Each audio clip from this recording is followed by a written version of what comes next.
Bonjour à tous et bienvenue sur boursicoté.com pour cette nouvelle analyse technique du CAC 40 en clôture avec une séance qui finalement s'est bien retournée. Ce matin, on avait ouvert avec un petit gap haussier, donc le gap avait été refermé, mais on est venu ici tester la zone de résistance que je vous présentais ici proche des 5065 points avant de redescendre, et cette bougie, eh bien au final, elle n'est pas anodine puisqu'en redescendant tout comme ça et en englobant totalement la bougie précédente, on a donc un avalement baissier au terme duquel, eh bien, le CAC 40 clôture à 4947,22 et perd 1,11% par rapport à la clôture de la séance précédente. Donc sur l'analyse matinale, je vous indiquais qu'il fallait surveiller ici un éventuel franchissement de cette résistance oblique.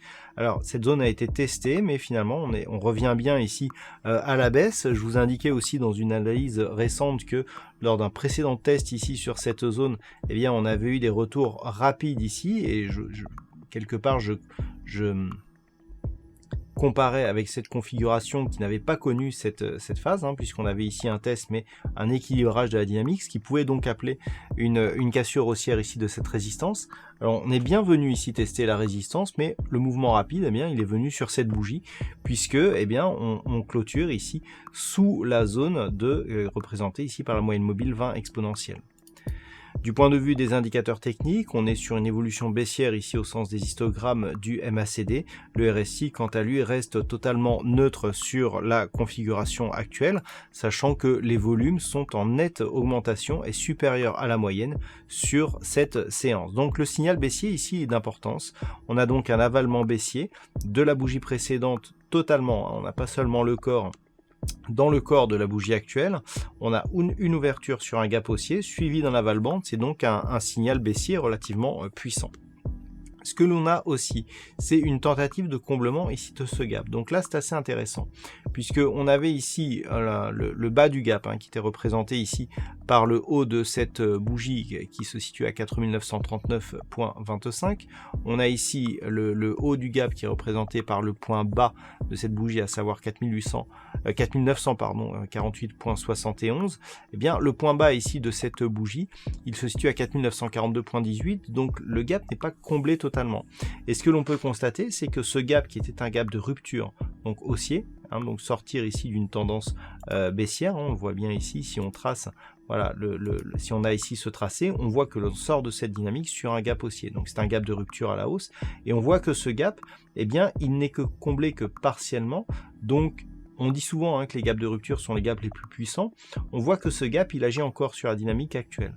Donc ça sera vraiment un élément qu'il va falloir surveiller demain, puisqu'on voit ici, malgré une bougie assez puissante, une tentative de comblement, mais qui avorte, puisque pour l'instant, eh bien, on est venu marquer ici un mouvement, et on a eu d'ailleurs un mouvement assez intéressant de rebond, vraiment technique, qui nous montre que on est toujours sous l'influence ici de ce gap, et donc malgré la bougie du jour, eh bien toujours sous une espèce d'influence ici d'un mouvement haussier qui avait été impulsé ici par ce mouvement.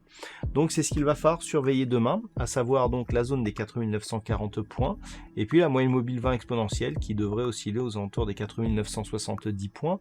Ça sera une zone de neutralisation que nous aurons là, entre 4940 et 4970. Au-delà des 4970, on peut avoir ici une neutralisation de la dynamique entre grossièrement cette zone des 4950 et cette zone ici des 5060 points. Si l'on est par contre sous la zone des 4940 points, donc là forcément on ne parle plus du gap ici haussier qui sera comblé totalement, et donc on risque de revenir ici tester la zone des 4910 points, puis ensuite la zone de support oblique qui définit la partie inférieure de la zone d'évolution que nous avons depuis quelques temps, alors qui est un triangle symétrique légèrement convergent, donc avec peu de puissance, puisque en cas de sortie ici, on pourra avoir un objectif de retour ici sur la zone des 5213 points, qui correspond ici au plus haut que nous avons.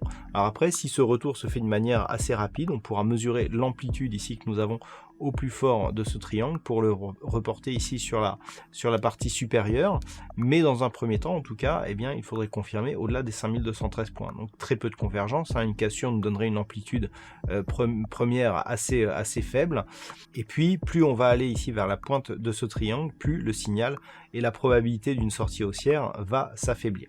Donc pour résumer, demain à surveiller, donc zone ici 4950 points, ensuite un éventuel franchissement ici d'une zone supérieure avec ici une résistance intermédiaire à 5010 points, et puis si on revient ici sur la partie supérieure, 5060 points.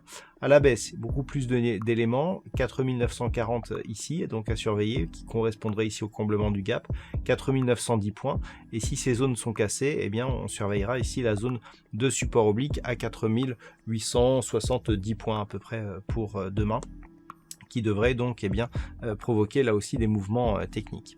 Voilà donc ce que l'on peut dire sur ce CAC 40 d'un point de vue technique. D'un point de vue statistique, nous avons une probabilité qui est haussière, mais qui manque d'occurrence pour être vraiment fiable.